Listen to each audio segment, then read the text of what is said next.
ചെറിയ വീഡിയോയുമായിട്ട് വീണ്ടും നിങ്ങളുടെ അടുക്കിലേക്ക് ഞാൻ എത്തുകയാണ്.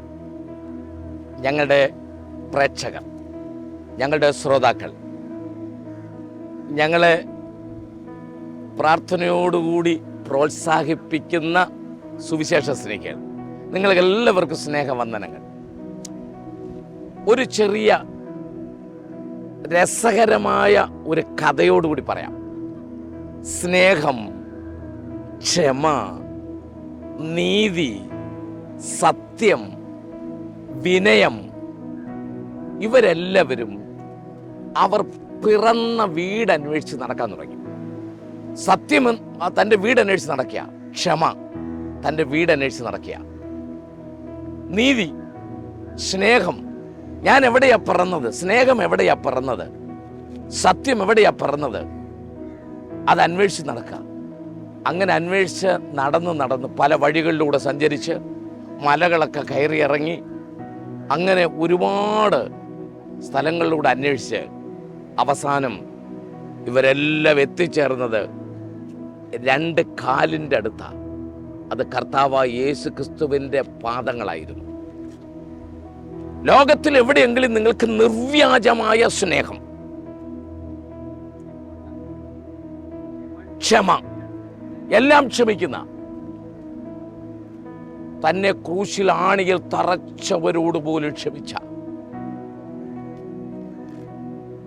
എല്ലാവരോടും ക്ഷമിച്ച ആ ക്ഷമയുടെ ഉറവിടം കാണണമെങ്കിൽ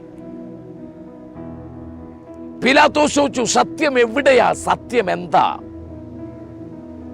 സത്, ചിത്, ഏവം, ഈ 3 പദങ്ങളുടെ സംയോജനം ലോക ചരിത്രവും ഭാഷാ പണ്ഡിതന്മാരും സാംസ്കാരിക നേതാക്കന്മാരുമെല്ലാം കണ്ടെത്തിയത് ആ 2 കാൽച്ചുവട്ടില കർത്താവായ യേശു ക്രിസ്തുവിൻ്റെ. ഈ ലോകത്തിന് നിലനിൽപ്പുണ്ടാകണമെങ്കിൽ രാഷ്ട്രീയം, മതം, ലോകത്തിലെ സമ്പദ്ഘടന, ഭരണ സംവിധാനങ്ങൾ, താഴേക്കിറങ്ങി വരാം, കുടുംബം, സമൂഹം, വിദ്യാഭ്യാസ മേഖലകൾ, എല്ലായിടത്തും സമാധാനവും സ്വസ്ഥതയും സന്തോഷവും ഉണ്ടാകണോ? സ്നേഹത്തിൻ്റെയും ക്ഷമയുടെയും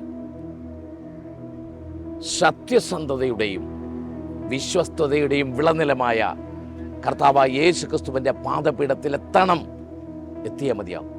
അവിടെയാണ് അതിൻ്റെ ജന്മസ്ഥലം. ഞാൻ എൻ്റെ വാക്കുകൾ ഇങ്ങനെ പറഞ്ഞ് അവസാനിപ്പിക്കട്ടെ.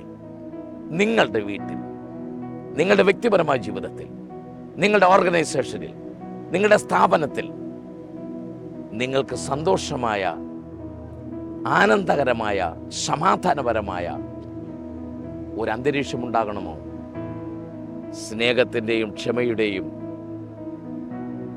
വിശ്വസ്തതയുടെയും സത്യസന്ധതയുടെയും ജന്മസ്ഥലമായ ക്രിസ്തുവിൻ്റെ പാദത്തിലെത്തുക. അവിടെയാണ് ഇതെല്ലാം ലഭിക്കുന്നത്. God bless you.